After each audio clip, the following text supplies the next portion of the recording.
Cylinder ಅಭಾವ ಅಂತಕ್ಕಂಥದ್ದು ಎಲ್ಲ ಪ್ರಕಾರಗಳಿಗೂ ಕೂಡ ತೊಂದರೆ ಆಗ್ತಾ ಇದೆ.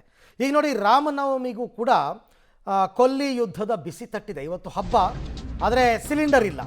ಸಿಲಿಂಡರ್ ಸಿಗದೆ ಸೌದೆ ಒಲೆಗೆ ಮೊರೆ ಹೋಗಿದ್ದಾರೆ ಭಕ್ತರು.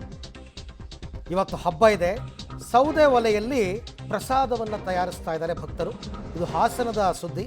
ಹಾಸನದ ಎನ್ಆರ್ ವೃತ್ತದಲ್ಲಿ ರಾಮನವಮಿ ಆಚರಣೆ ಆಗ್ತಾ ಇದೆ. ಆ್ಯಕ್ಚುಲಿ ರಾಮನವಮಿನಲ್ಲಿ ನಿಮಗೆ ಪಾನಕ, ಮಜ್ಜಿಗೆ, ಕೋಸಂಬರಿ ಕೊಡ್ತಾರೆ. ಅದಕ್ಕೇನು ಸಿಲಿಂಡರ್ ಬೇಕಾಗಿಲ್ಲ.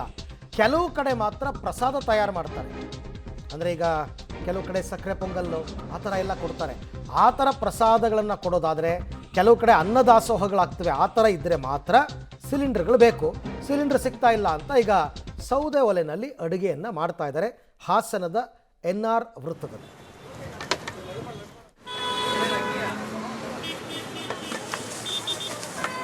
ನಾವೇನು ಈ ರಾಮನವಮಿ ಮಾಡ್ಕೊ ಬರ್ತಾ ಇದ್ದೀವಿ, ಪ್ರತಿ ವರ್ಷದಂತೆ ಈ ವರ್ಷವೂ ಕೂಡ ಮಾಡ್ತಾ ಇದ್ದೀವಿ. ಇದು 5ನೇ ವರ್ಷ. ಈ 5ನೇ ವರ್ಷದ ನಾವು ಪ್ರತಿ ವರ್ಷವೂ ಕೂಡ ನಾವು ಎಲ್ಲ ಸಾರ್ವಜನಿಕರಿಗೆ ಅನ್ನ ಸಂತರ್ಪಣೆ ಹಾಗೂ ಕೋಸಂಬರಿ ಪಾನಕನ ವಿತರಣೆ ಮಾಡ್ತಾ ಇದ್ವಿ. ಈ ಸಲ ಸ್ವಲ್ಪ ಪ್ರಸಾದನ ಸ್ವಲ್ಪ ಜಾಸ್ತಿ ಮಾಡಿಸ್ತಾ ಇದ್ದೀವಿ. ಜಾಸ್ತಿ ಮಾಡಿಸೋದ್ರಿಂದ ಗ್ಯಾಸ್ ಸಮಸ್ಯೆ ಆಯಿತು.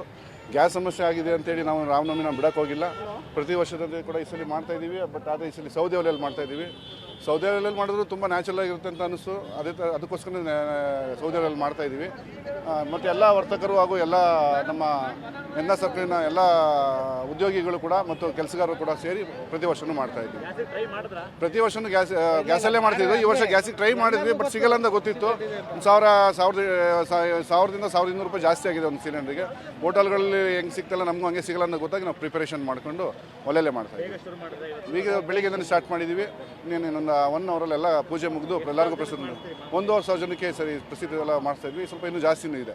ಪಾನಕ, ಕೋಸಂಬರಿ ಮತ್ತು ಮಜ್ಜಿಗೆ ಎಲ್ಲ ಸೇರಿ ಎಲ್ಲ ಇದು ಇದೆ. ಜೊತೆಗೆ ಪಲಾವ್ ಕೂಡ ಇದೆ. ನಾವೇನು ಈ ರಾಮನವಮಿ